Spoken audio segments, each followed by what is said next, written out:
What up, Fight World? It's your boy Ego. A storm is coming. Conor McGregor, the rematch is here. Poirier versus McGregor 2, only on ESPN Plus. Use my link in the description. UFC 257. I'll see you at the fights. Who the fuck is that guy? Wow, bad news. Team Canelo finally admits that Gennady Golovkin looks washed. He doesn't look the same. We're going to talk about that in this video.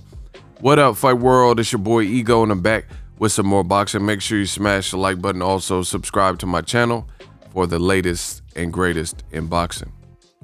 Now, Gennady Golovkin, he's not looking the same. This has been agreed from Team Canelo. Eddie Reynoso did an interview, and this is what he had to say. Quote, "Well, I haven't seen Golovkin the same. I see him slower.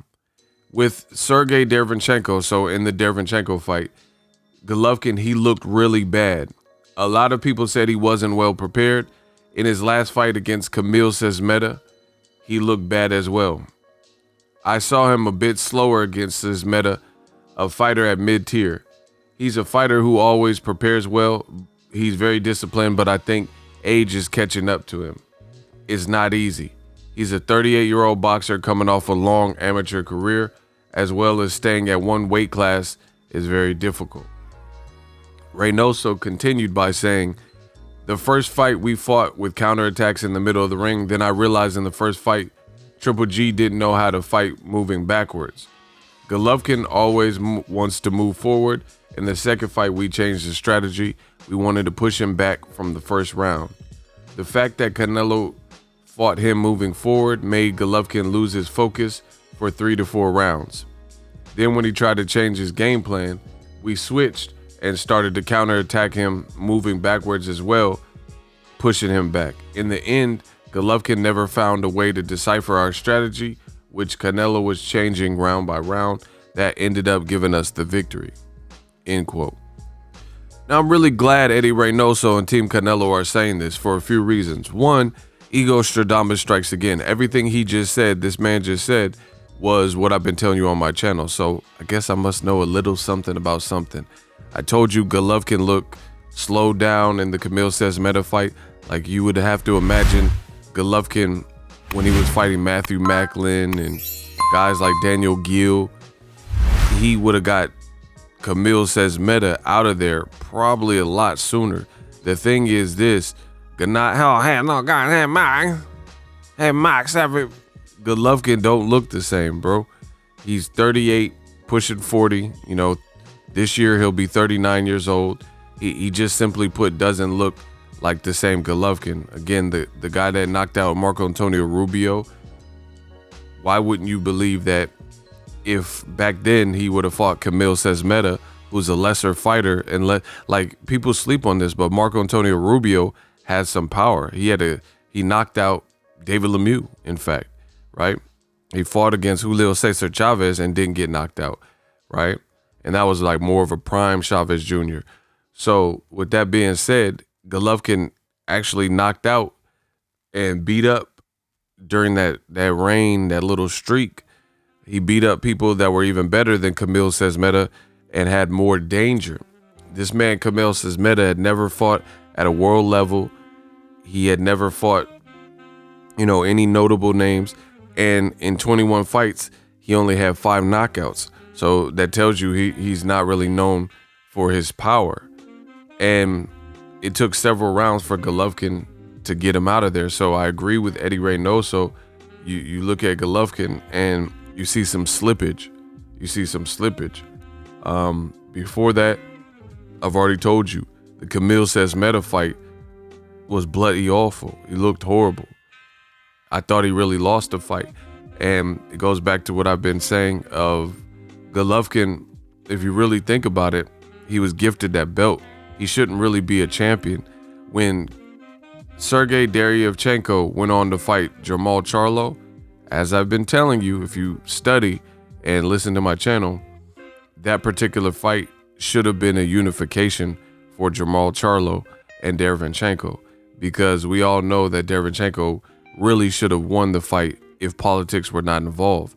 But they're trying to salvage this Canelo and Triple G fight, it appears. So as a result, the judges seen Golovkin winning. And the funny thing is, when Golovkin wins a close, controversial fight, they give him a unanimous decision, like his fight with Jacob.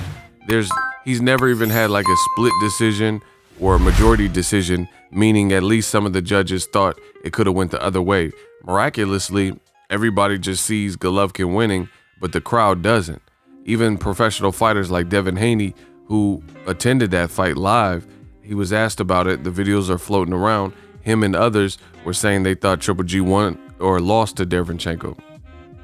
So, it goes without saying. Now Eddie Reynoso saying the same thing. The other thing that I like about Eddie Reynoso making this reveal is he's putting what I believe to be the truth, his true thoughts about Golovkin on there, which also represents another point that I've made on the channel numerous times. It's time to close the chapter on Canelo and Golovkin 3. For whatever reason, DAZN seems hell-bent on making a Canelo versus Golovkin Part 3 trilogy fight.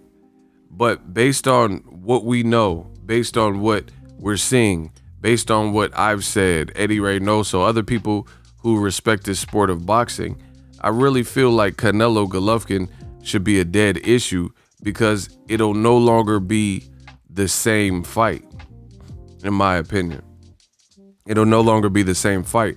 I could see this trilogy, the third fight, ending and being capped off similar to Brandon Rios versus Mike Alvarado, in the sense that, and that's a fight that I covered way back in the day in Denver, but in the sense of Rios versus Alvarado 1 and 2 were very fun fights, but the third one did not live up to that same mold. It just didn't deliver, and it ended all messed up, and people felt like they didn't get their money's worth. And I could see that with Canelo Golovkin 3. So hopefully with this new stunning admission from Team Canelo that Golovkin, we haven't seen him the same. I see him slower. With Derevyanchenko, he looked really bad. He looked bad in the Camille Says meta. He's literally saying everything that I'm saying on my channel, and I think that slippage is apparent. The other thing that we must add is the fact that since Triple G, you could attribute, and this is something that Eddie Reynoso didn't cover, but leave it to me, analyzing this game of boxing, to bring up. In addition to just, the obvious of he's not looking the same, or, attributing it to Father Time and Golovkin getting older, the other issue that I will bring up is the fact that Gennady Golovkin does not look the same under the helm and tutelage of Jonathan Banks. So maybe, I'm not going to speculate a bunch of things, but I'll just throw this out. It's possible that certain guys just gel better, their styles.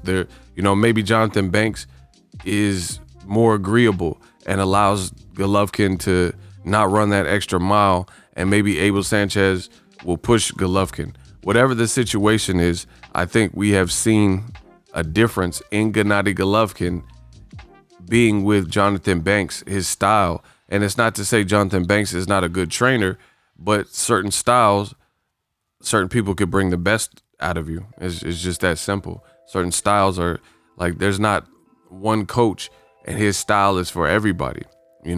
Like Amir Khan with Freddie Roach, he was more offensive. With Virgil Hunter, Virgil had him like trying to think about his moves and anticipating different things like that. So there's not going to be one universal style of coaching or training that works for everybody. Every different trainer, they have their own little personal taste. It's like a movie director.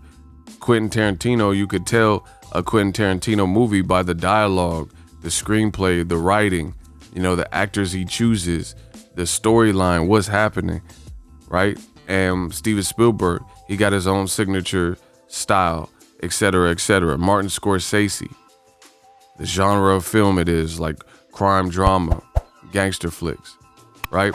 So everybody has their own personal imprint, and from what I've seen, the Jonathan Banks style and Golovkin style, it doesn't look the same as when he was with Abel Sanchez. And I don't know how much of it is a style conflict and how much of it is age, but nonetheless, I agree with Eddie Reynoso. I think Triple G has seen better days, and hopefully we don't see DAZN push for this fight. They're thinking this is the fight people want to see, but there's far greater options. I think Triple G versus Munguia at this point is probably a better fight. It's fresh. Munguia is not as defensively sound as a Canelo, right? So that could be a solid fight, you know, especially from action. But Munguia has great combination punches, his inside work, good punch selection, uppercuts, hooks, right? So I think that's a better fight than Canelo. And then for Canelo, you know what fights I want to see from him. Charlo, Andrade, Beterbiev, Caleb Plant, David Benavidez. Let me know how I did in this video. As always, drop your thoughts in the comment section. Hate, comment, and subscribe. Till next video is Ego, signing off. So if you enjoyed this video and want more content like this on the channel, you can show your appreciation by going to the PayPal donate button or the YouTube support button, and you can donate any amount that you feel is equivalent to the value of this video. Much more to come. Thank you guys for your support. Boxingego, the future of boxing.